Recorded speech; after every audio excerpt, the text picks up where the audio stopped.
Canada might shut down PornHub. All you American porn sites that are out there, get ready for the huge traffic. You better have great SEO. That's all I gotta say. So Chad, I have a friend that watches internet porn. I don't know anything about it. I have a friend. But according to my friend, there are a lot of alternatives to Pornhub. Come on, just slam an Irn Bru and let's do this, boys. Hide your kids. Lock the doors. You're listening to HR's most dangerous podcast. Chad Sowash and Joel Cheeseman are here to punch the recruiting industry right where it hurts. Complete with breaking news, brash opinion, and loads of snark. Buckle up, boys and girls. It's time for the Chad and Cheese Podcast.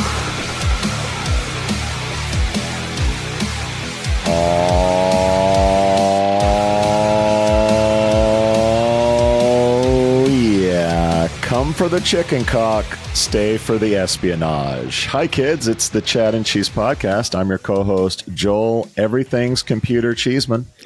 This is Chad. What the actual fuck is Irn Bru? Sowash.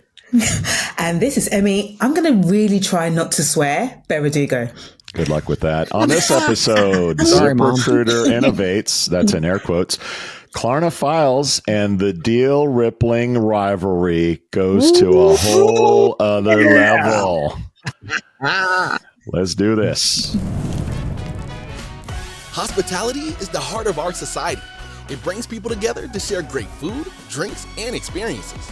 But successfully managing a restaurant or hotel is no easy feat. That's where Harry comes in.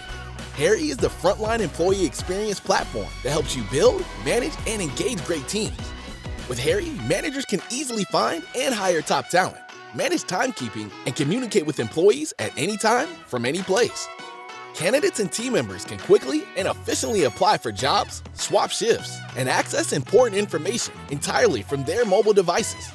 And Harry's robust employee engagement tools make team members feel more connected than ever.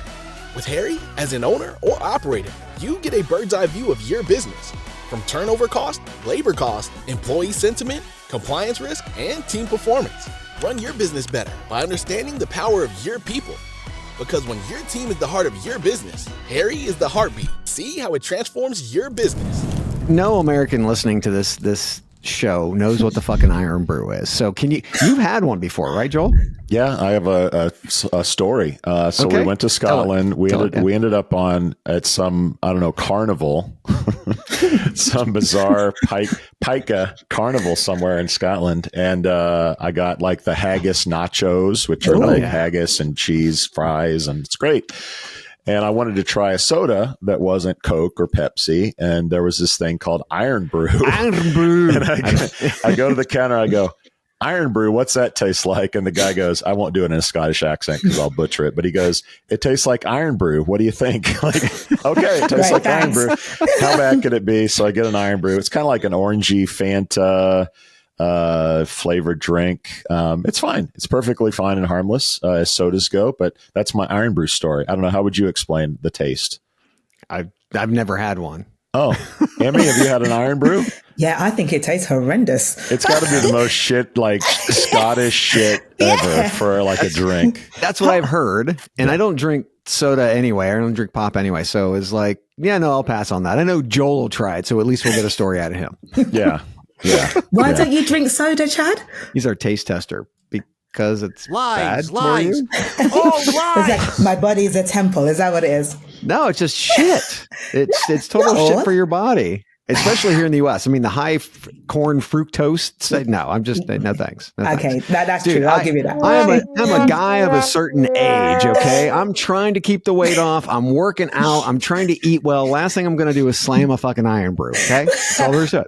Sounds good. I'll go with I'll that. let Take Joel all do the those Irn Bru, Steven. Steven, bring it to me. I can't get it over here. My favorite places don't have it. Just bring it. So that being said, we might have been able to find Irn Bru in Vegas because they have just about everything. But just want to thanks to Samara, Cal, and the team over at Transform for having us out there. Thanks to Omar for hosting our party. Had about 30 of our closest friends or people that we actually probably just met. Then we went to Stack One, Fountain, and I had to turn down a lot of invites because Unfortunately, so my popular. wife was That's why. sick. He's so now that's because popular. everybody gets a shit ton of invites. My wife was sick.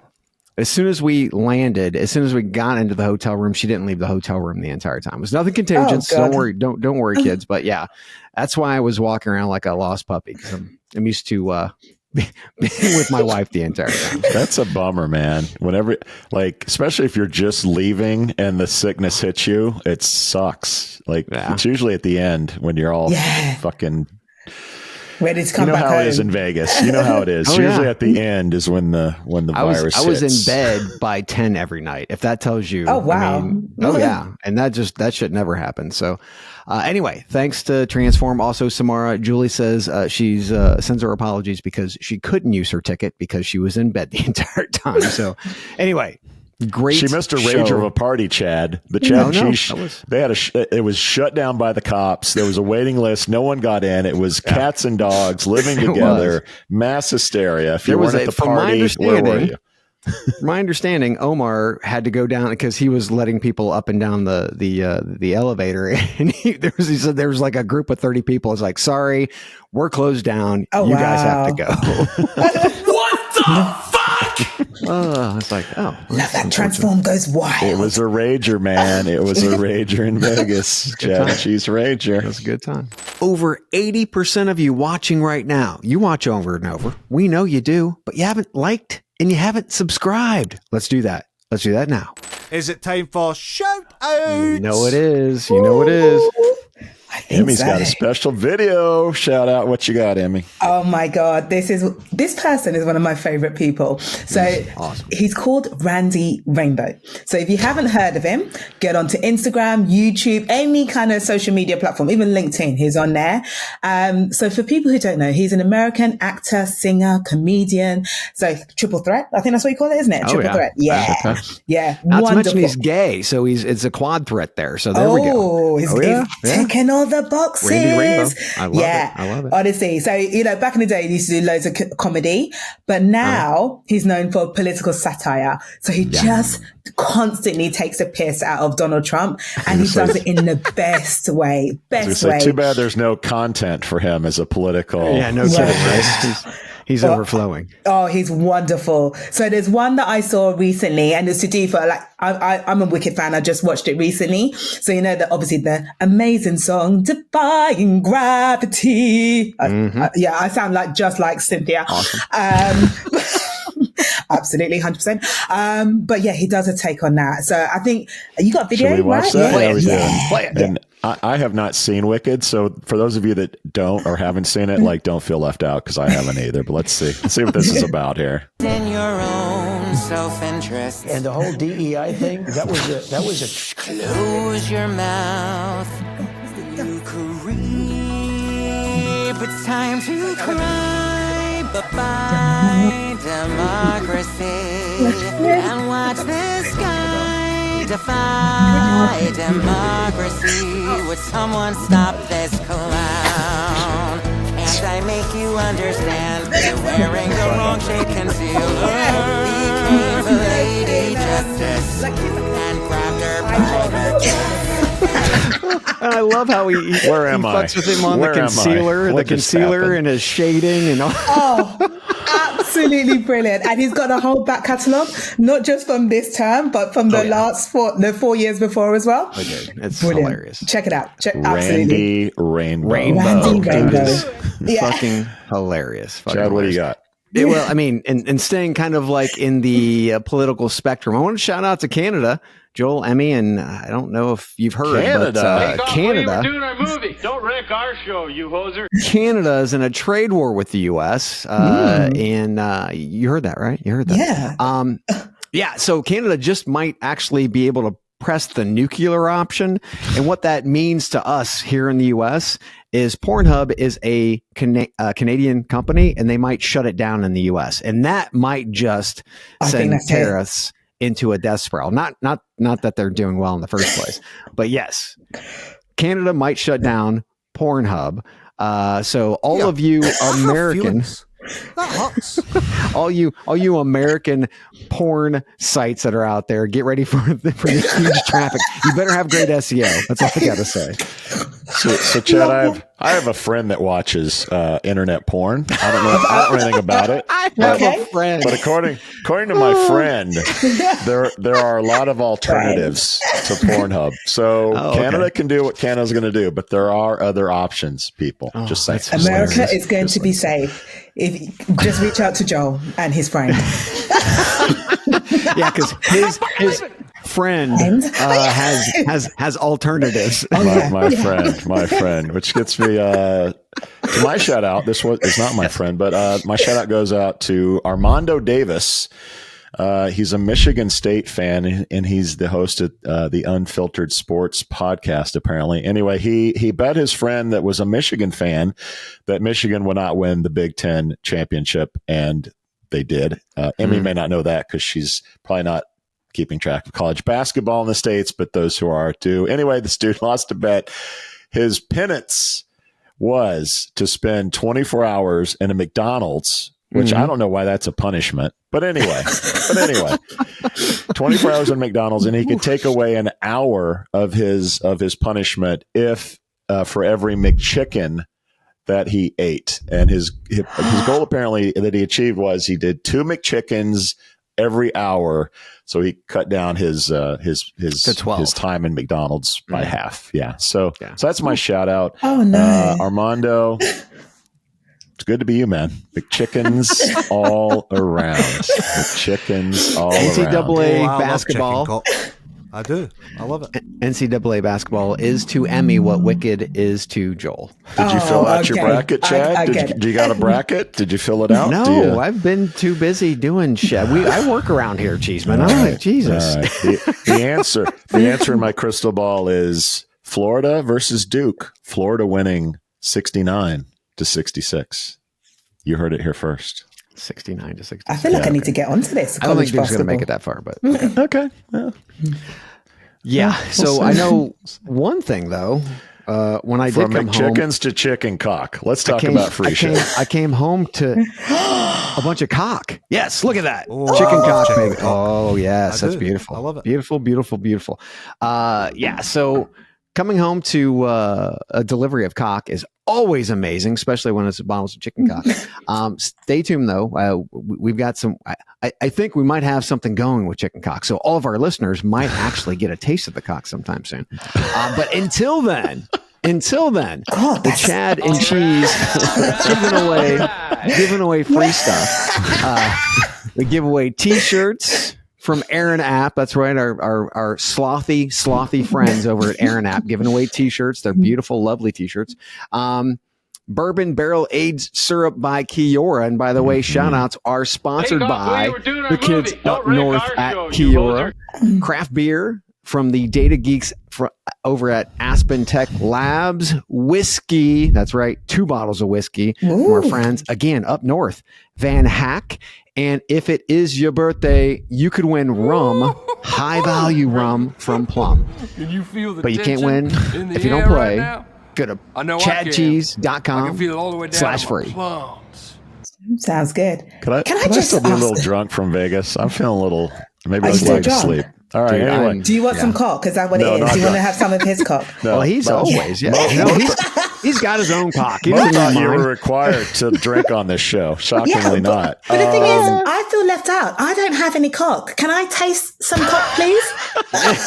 We will make sure the fine distillery of chicken cock gets somehow, Emi. Please. We're getting cock your way. Yes. No, because I feel really left out of the chicken cock over here. Cock is coming to England. Lots of cock coming to England. Can I have 2 cocks?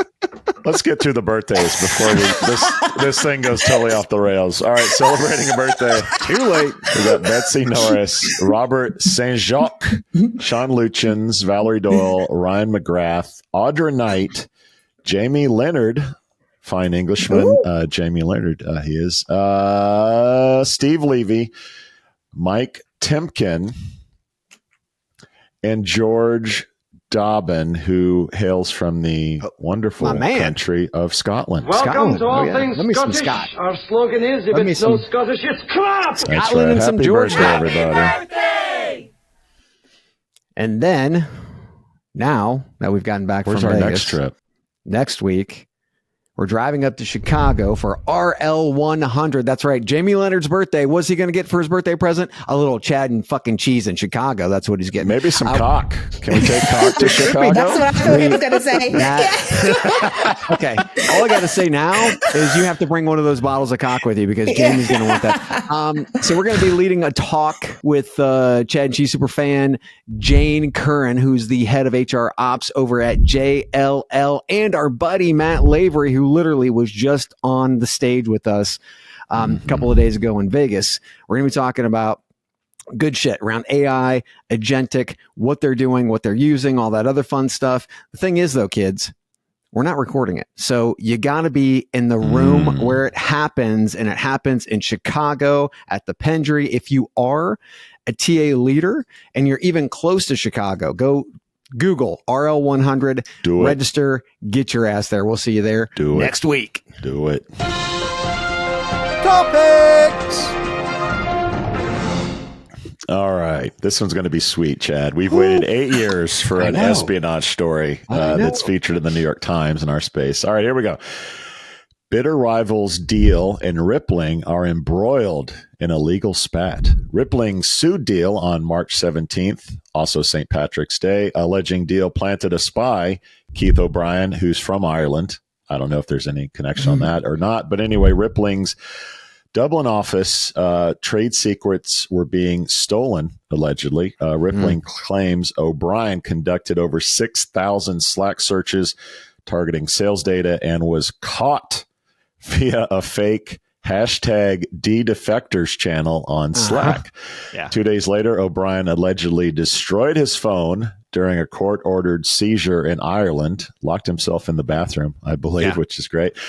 Deel denies the claims, hinting at counterclaims and pointing to Rippling's own issues like alleged Russian sanctions violations, which Rippling shockingly disputes. It's a messy, ongoing showdown, and we're going to love talking about it. Chad, what are your initial thoughts on round one of Deel versus Rippling? So we got to rip this apart piece by piece. First and foremost, case number on this, kids, is 325-CV-2576. That is People Center Inc., doing business as Rippling, a Delaware corporation, is the plaintiff in Deel Inc., a Delaware corporation, go figure, and does one, okay. And here, they are the defendants. Get through that. The complaint outlines, number one, violation of racketeer, influenced, and corrupt organization.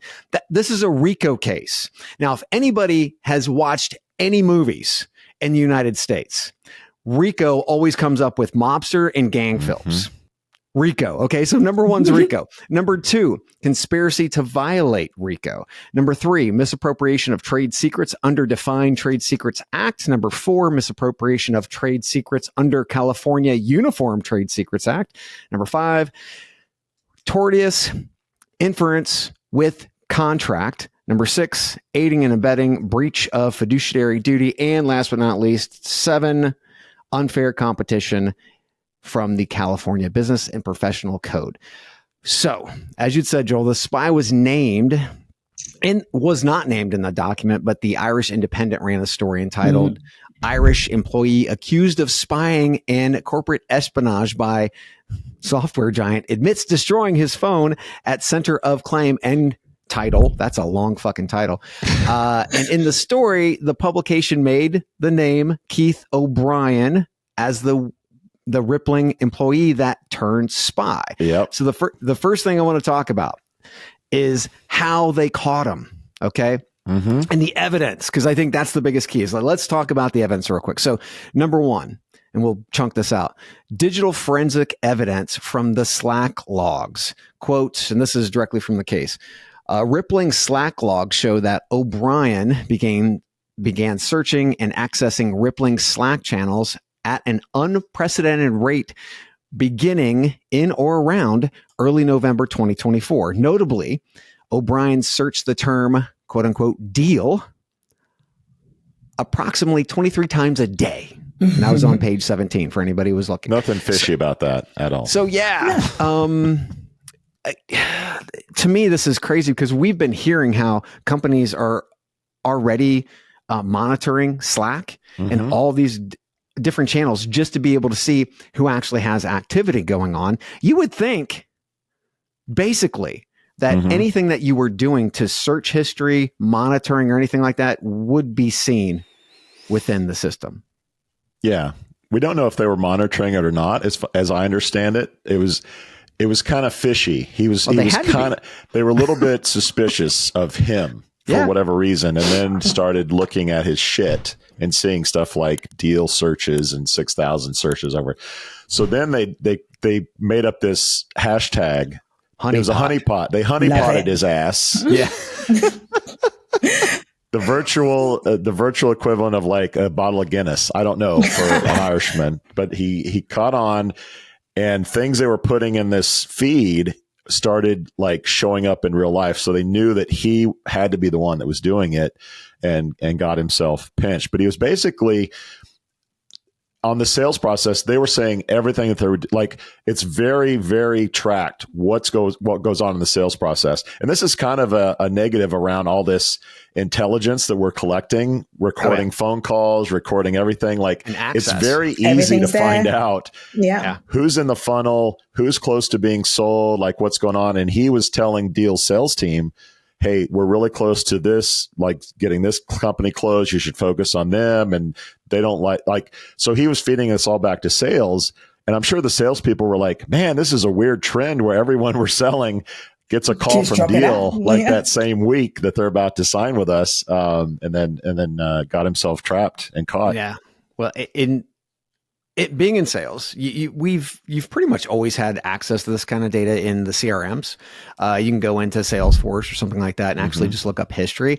In this case, I think it just made a stream of information. And when you're talking about the honeypot itself, this is the funny part. So Rippling's general counsel sent a letter to Deel's senior leadership, and this is how they know Deel's senior leadership is involved, identifying recently established a Slack channel called Defectors, right? So as soon as that hit Deel's senior leadership, then O'Brien went to go find the Slack channel. So that was the whole honeypot. So just hours after Rippling sent the letter, to executives and counsel, that's when O'Brien went after it. And that's when they allegedly caught him in the honeypot. Yeah. Running. And then does the complaint talk about the bathroom, locking himself in the bathroom, deleting files from the phone, destroying? Yeah. Did he actually destroy it though, or was that allegedly destroyed? Yeah, no, he did, and he's even said that he did. The interesting thing is he has been, so this has been a poaching scheme apparently or allegedly from Deel, where they've been calling many Rippling employees. And how did they get the information? To be able to WhatsApp individuals directly? Well, between January 29th and February 17th of 2025, at least 17 members of Rippling's global payroll operations team was contacted about similar jobs at Deel, and at least 10 reported receiving offers from Deel. So somebody had to have internal information around employees, personal phone numbers, and those types of things to be able to have Deel contact those individuals via WhatsApp. And again, all alleged. I can't wait to see this fold out. I think it's fascinating, because when I first heard about it, it kind of, do you know, like when you're watching like a Netflix movie? Yeah. This is what this is. This is like, and I really feel like, give it like 5 years, this is going to be a Netflix documentary or a movie. And I was thinking about it earlier today. I was thinking, what would it be called? Maybe The Spy That Searched Too Much, and then you can manage.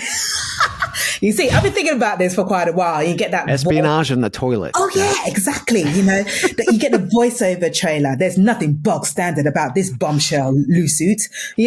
See, I think I'm hilarious. I obviously had too much time on my hands today, but I think it's fascinating. And like you said, there's so many questions out there. There's about how this happens. How secure is this organization? Like you said, the CRM has so much data on there, and it did take a while. I know they did this kind of honey trap. But, how did it take so long? Why did it take, why didn't Rippling notice earlier that there was a mole accessing their sales data? Because he said that's 23 times a day. They waited. It was a long time. Do we know specific how long? Term. Yeah, we don't know if they know how long it was. I mean, I got a question. From November last year to February. That's what they. That's where they have. That's when they have tracked back to all of the search data that actually, again, is in the complaint. So it was. I mean, it actually happened pretty quick. I mean, we're talking about November of last year. Not even 6 months. Still quite but to be able to collect Deel's enough evidence taste to go in spies. Yeah. Like Deel doesn't have very good taste in spies. This guy was not. This was not James Bond in the halls of Rippling. Well, you never know. No. And is this guy? Is he working for Deel directly? Like, is he working for both? Like, actively hired by Deel, or is he just rogue? Yeah. I don't think he was on the payroll. Well, it gets interesting. It gets because Deel, you remember we talked about making payments to companies that were, let's say, not on the up and up with their business models. Mm-hmm. And so does Deel have like an under the radar way to pay people that this guy was getting checks from Deel, but aren't trackable to Deel? I mean, crypto. We don't know. Maybe. I did read that. I think that he there is some correspondence with one of the co-founders of Deel and this guy. I think it's really close to a smoking gun. Like this guy, without going to court, this shit happened. Like this definitely happened. And if anyone knows about like deceit, it's our man, it's our man Parker. You probably remember Zenefits, Parker Conrad, CEO. He had an ADP defamation suit back in 2015 during my homework, which was dismissed apparently. But like this guy if anyone's going to see that something's going wrong or somebody's maybe spying on us, it's Parker Conrad, because this guy probably does it himself. Allegedly. I don't need him to come at me with anything, but like, this is incredible. Emi, I would say if this were like Uber and Lyft or Coke and Pepsi, it would be a Netflix special, but Rippling and Deel, I don't know. HR Tech is going to get its own HR Tech is obviously getting exciting now, Well, yeah. And they're bringing Russia into the conversation, right? So in Rippling saying this is a misdirection. O'Brien first searched the term Russia on February 12th, 2025. And from February 27th, he had searched it. So the 12th to the 27th, he searched the term Russia 157 times on average. So about 9 times a day. That's page 27 of the complaint. O'Brien first searched the term OFAC, which is the Office of Foreign Assets Control, a regulator responsible for sanctions controls.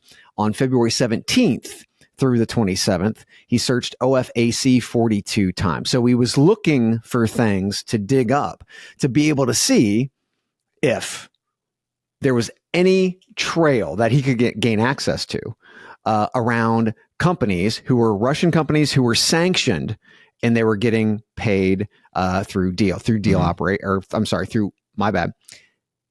Rippling conversations. And Rippling's just saying, this is a misdirection. They want you to think Russia. And there's nothing to see here. So there are going to be two sides of this. It's going to be incredibly, not to say they're not both right or wrong, but we'll sit back and we'll enjoy. Any guesses on how this ends? I was talking to somebody in Vegas that says this could be the end of Deel's business. I think that's a little dramatic. They've raised a lot of money, but any guesses on how this thing ends? Well, that guy's going to jail for a start, And I know that he said, what was it he said? Yeah, I think someone ordered him not to, the solicitor ordered him not to delete anything from his phone. And he said, I'm willing to take that risk. It's like, you take that risk and you're going to jail. It's like, you're going to be the fall guy. So I'm 100% sure that that's going to happen. And that's in real spy world. Like if you get caught, sort of, you're on your own. Like we're not culpable for this. My hands Best case is Deel has no connection to this guy at all. There's nothing in the records, and this guy's fucked.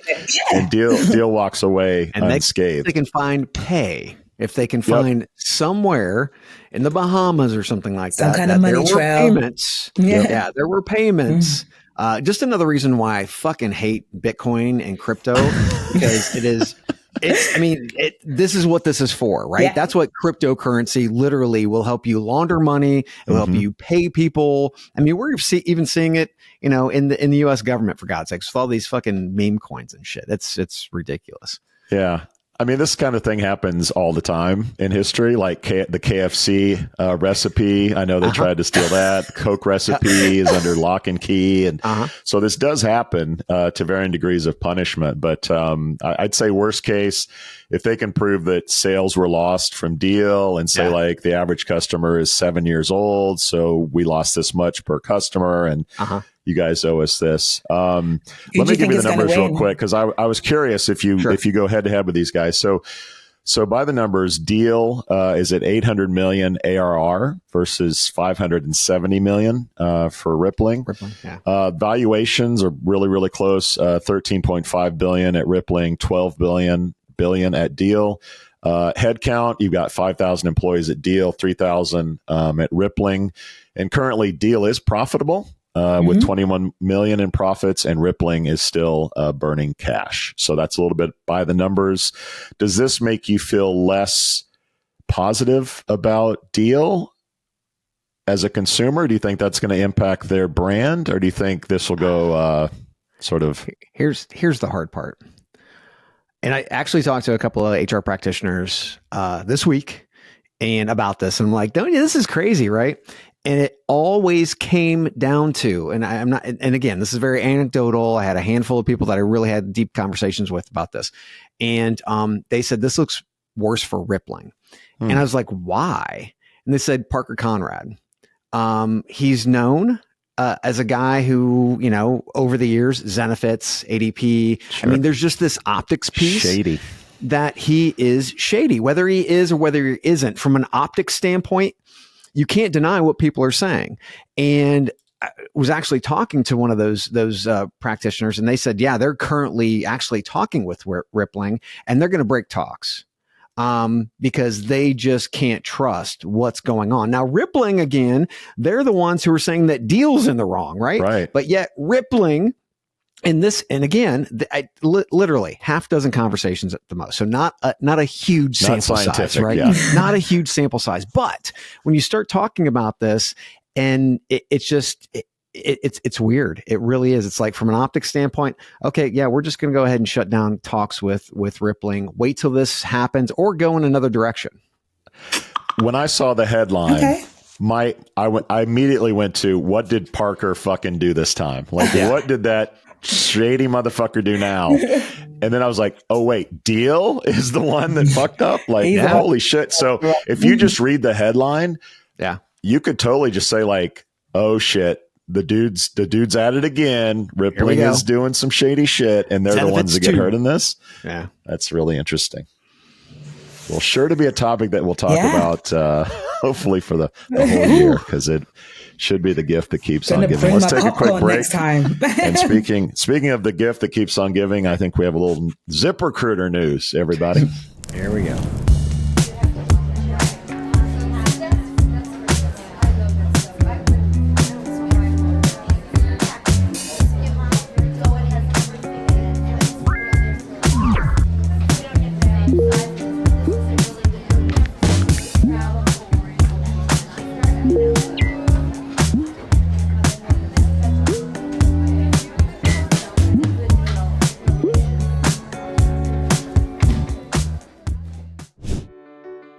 So you posted a new job ad. Now you can sit back and wait for the applications to roll in, right? That's why we built JobPixel. Imagine showing candidates why your company is great with real people, real stories, and real culture. With JobPixel, it's not just another job ad. It's an invitation to something much bigger. Video gives you a 3 times better response rate. So instead of chasing after candidates, they'll be coming to you. And with a 34% boost in conversions, candidates aren't just looking, they're applying. And if you're worried about people clicking away, don't be. Our videos reduce bounce rates by 25%. That means they're watching, they're engaged, and they're interested. 282% more engagement? Yeah, you're going to need a bigger inbox. Finding the right candidate is tough, but with JobPixel, it doesn't have to be. Show your company's authentic story, and the candidates will follow. Let's make recruiting fun again, because honestly, it could use some help. Do you want to see how JobPixel can save you time and money while achieving your KPIs? Schedule a demo today.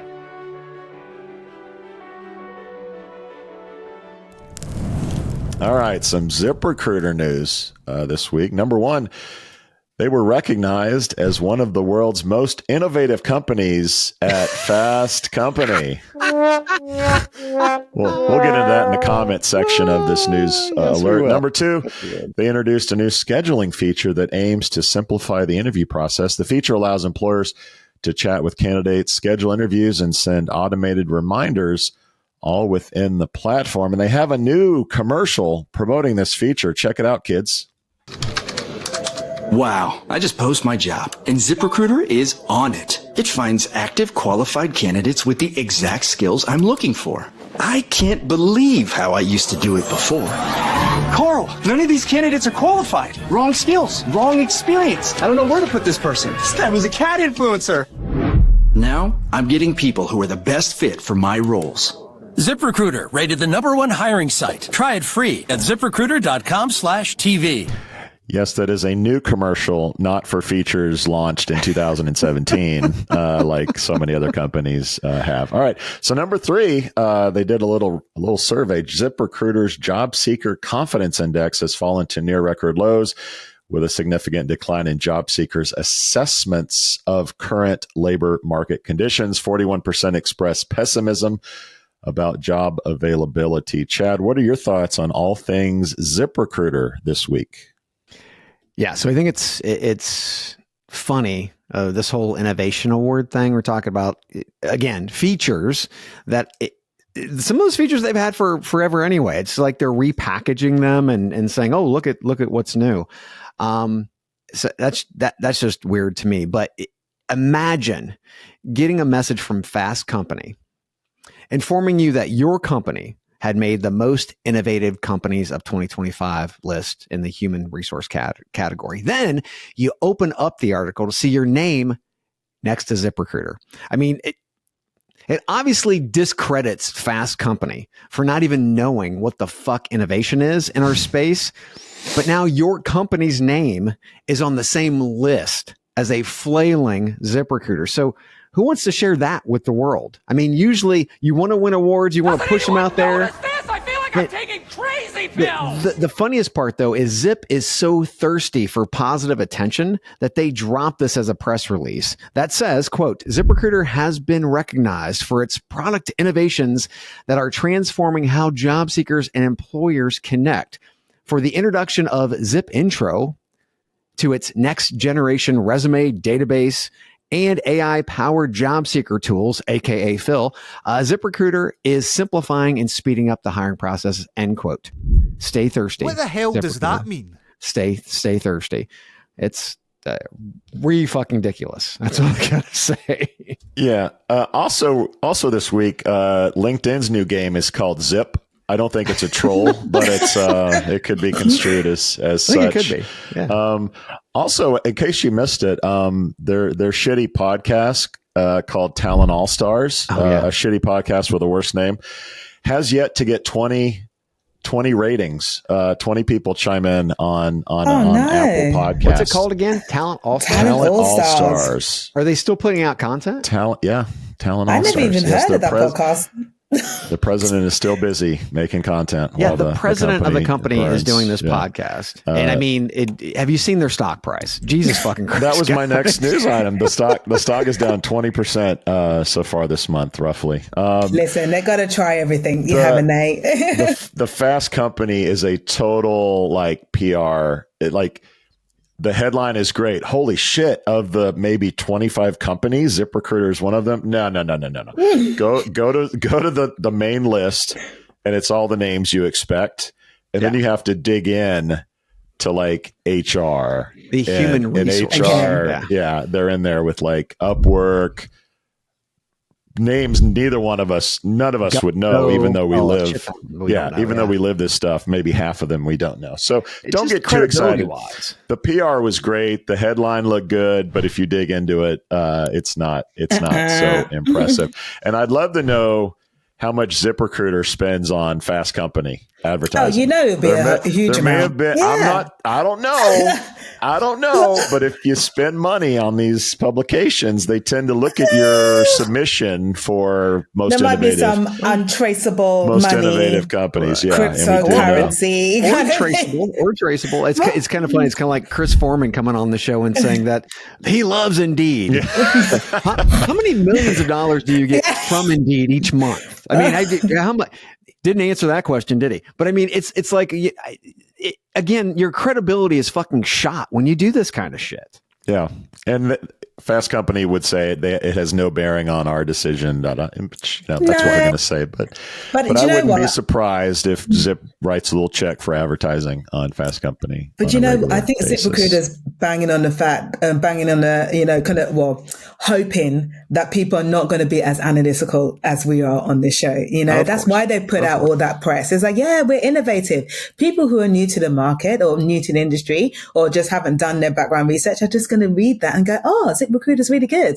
They may not do their research. So they've got to do stuff like this, to kind of counter all the bad shit that's actually happening within the organization and the fall in share prices. Yeah. Well, Emi, we are in the ears of HR recruiting decision makers. And that's one of the reasons why they listen to this show. Not just for your That's the only place accent. They want us to go. Not just for your beautiful accent. Listen nowhere to else. You know what's going on. To go. Absolutely. I thought, Chad, like we talked about iSIMS. I don't know if it was last week or recently, and all the updates that they've done, text recruiting and all these things, and it's like, I didn't think it could get any worse. And then ZipRecruiter said, hold my beer, because we got scheduling, baby. What? We got scheduling, like how long is Good Time? Good Time has been around for like 8 years. They've been around as long as us and have been doing scheduling. Paradox has been around since 2006. Like, it's just funny how these companies that have money, resources, departments, brain power are doing this shit. And it's not innovation. I don't know how you're wrapping this up as innovation, because it's smoke and mirrors. That's all it is. Yeah, because it's not. All right. What else? What else is in the news? Let's see. What the fuck? Oh yeah, Klarna. Ooh. the Swedish fintech unicorn that has made waves touting the lack of headcount at the company last week filed to go IPO under the ticker KLAR. The company reported 2024 revenue of $2.8 billion. That's up from $2.3 plus 2024 net profits of $21 million. Chad, Klarna's IPO. Are you buying, selling, or holding? Yeah, their peak valuation was in 2021 at $45.6 billion, and then that tumbled down to $6.7 billion in 2022. Response to a lot of different things obviously happening in the market. This whole COVID thing was a bitch. But they're back up to 15 billion. So they're feeling their oats again, right? The problem I have is the alleged lies, first and foremost. So remember our friend Alexander Tchaikovsky wrote about Reddit reports suggesting that customer support teams were not being dismantled through the use of AI. Rather, they were outsourcing to another agency, right? So the claims of heavy usage of AI is overblown, right? That's all optics. And claims that Klarna was phasing out Workday and Salesforce for using AI, when literally they were just switching to Deel and Team Taylor. So neither one of those were AI plays in total. Like, they were making it sound like they were going to cut 400 heads at least. The only thing I like about what I'm seeing here is the new Walmart deal. I'm not a fan of the alleged deception. This kind of business to me feels like legal loan sharking, payday loans. I don't like that. It feels like if Klarna fucks up business with Walmart, they're dead in the water. So I'm not advising anyone to buy or sell anything, but personally, I wouldn't touch this stock with a 10-foot fucking pole. Lies. Oh, lies. Not going to do it. No. So what do you think though? Because obviously people have been waiting to hear about this Klarna deal. You know, it's kind of been in the news and everywhere.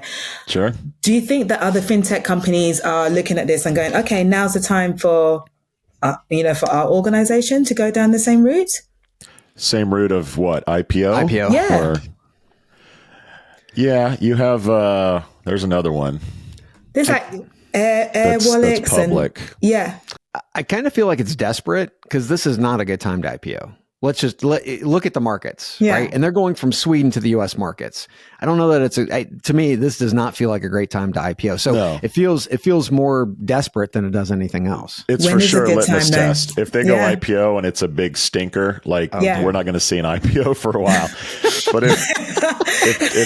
if there's money pent up and ready to go, like if they hit it, we could see a little parade of IPOs. One word though, Walmart. I think Walmart Walmart carries this, and if it doesn't carry this, that new business of Walmart, if it doesn't carry it, then I think you're 100% right. But I think without the Walmart deal, there's no way in hell to go IPO. Yeah. No.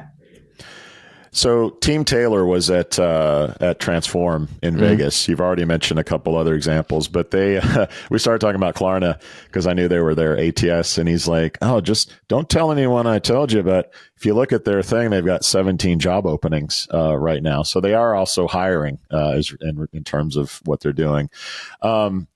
If you look at it's an S1 in Sweden. It's not called an S1, but basically the same thing. It's F1, I think. Yeah. The word employee is mentioned 76 times in the document, mostly favorably. Not we're cutting them out of the equation.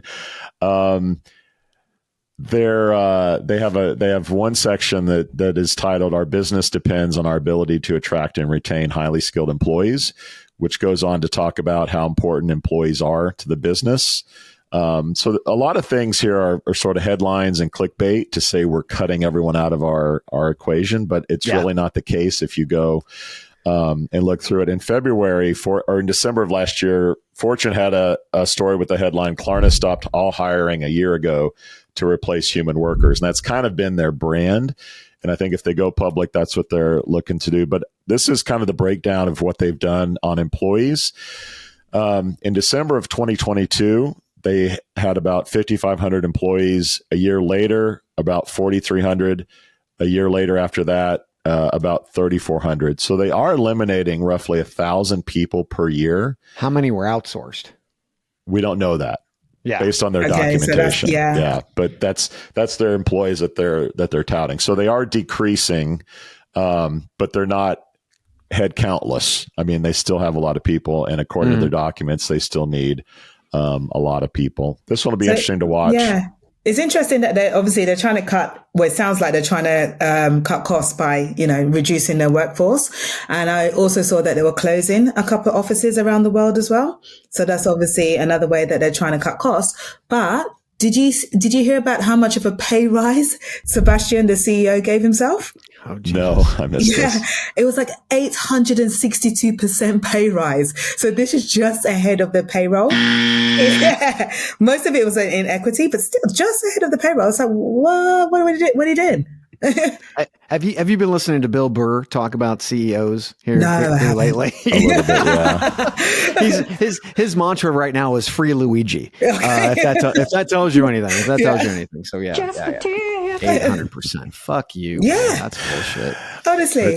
Speaking of CEOs with a lot of money, let's take a break and talk about Nvidia. Yeah. At Shaker Recruitment Marketing, our comprehensive services include branding, talent attraction, MarTech, and analytics, empowering you to achieve your recruitment marketing goals. We believe in doing things the right way, delivering the right message through the right activation, achieving the right conversion.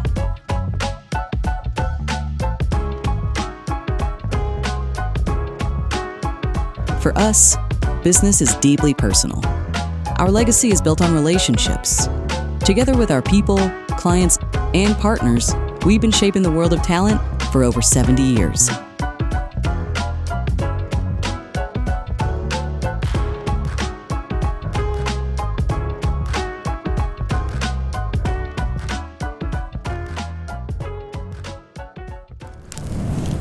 All right, guys. Nvidia had its annual conference this week. Some highlights. General Motors has tapped Nvidia for AI-powered self-driving technology. Yum Brands, the parent company of Taco Bell, KFC, and Pizza Hut, also known as the Holy Trinity, is partnering with Nvidia to expand AI ordering in drive-thrus. They plan to roll out AI ordering to about 500 restaurants across 4 Yum Brands starting in the second quarter. And lastly, they've dropped Isaac Groot N1 humanoid robot. Yes, there's a worse brand than ChatGPT. It's Isaac Groot N1 humanoid robot. Let's take a quick look at Isaac. I'll just shorten it a little bit, and what he can do as a robot. I'm already creeped out.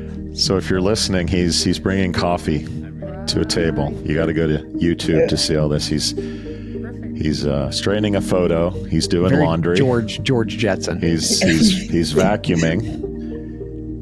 My favorite part is at the end. You have to wait for it. Oh, he's getting groceries. Helping with the groceries. Good. Yeah, I like that. Oh, pouring some bubbly. Pouring a drink. Oh, he's cleaning up. I don't know why he has the keys. Is he driving a car? Because that's not where they should be. And then he just sits down. He just sits down. My day is done. How creepy is it to think the robot just sits down? I don't know.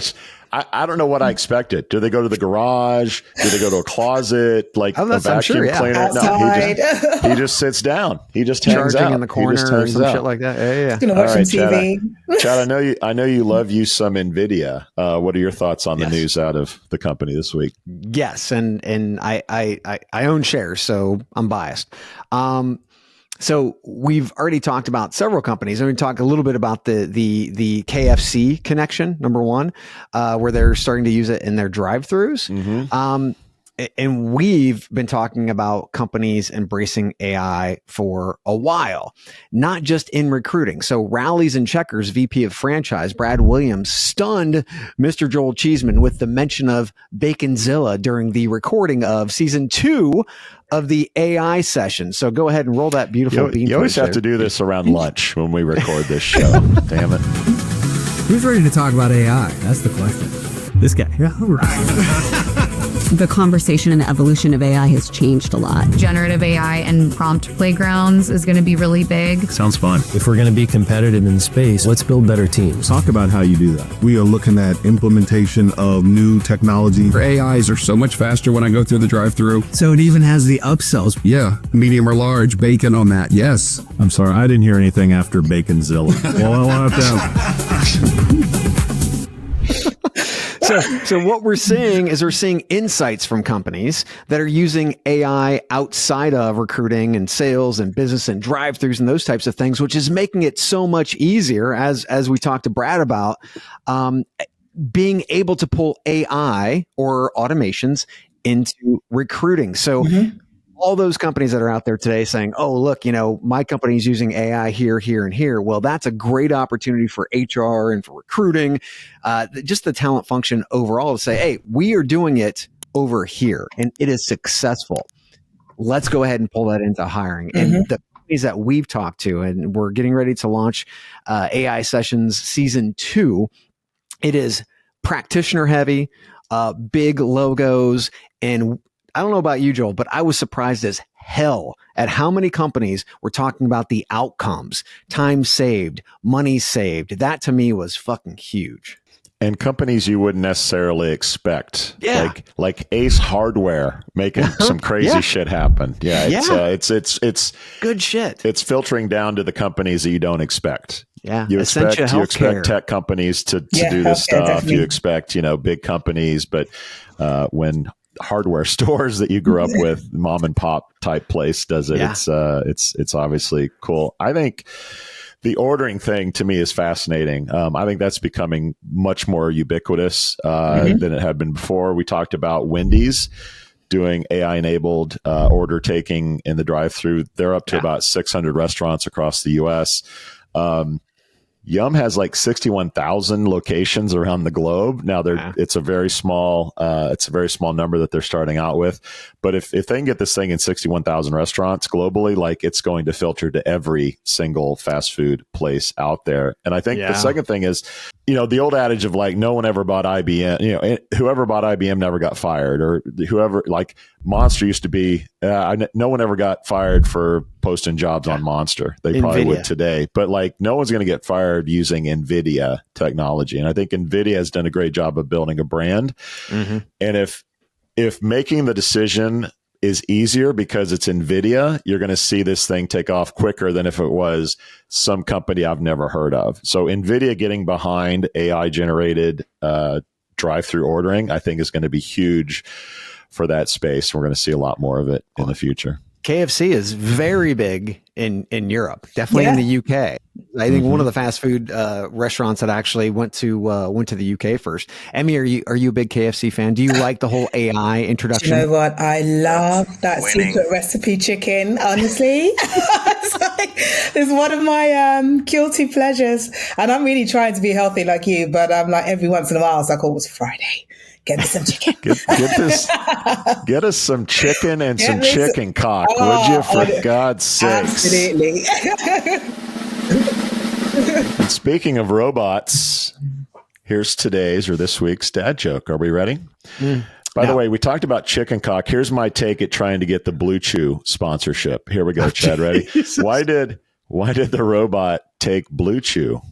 Why did the robot take Blue Chew?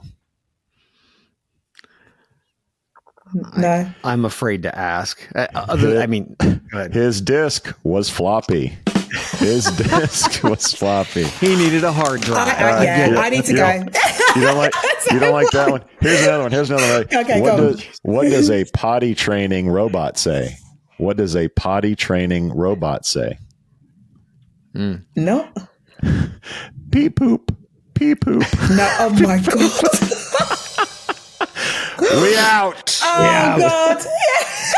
Poor Emi. Emi. Thank you for listening to, what's it called? A podcast. The Chad. The Cheese. Brilliant. They talk about recruiting. They talk about technology. But most of all, they talk about nothing. Just a lot of shout-outs of people you don't even know. And yet you're listening. It's incredible. And not one word about cheese. Not one. Cheddar. Blue. Nacho, pepper jack, Swiss. So many cheeses and not one word. So weird.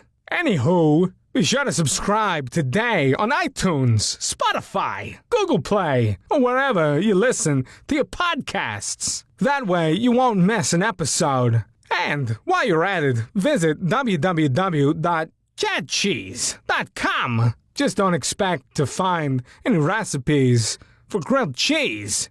It's so weird. We out!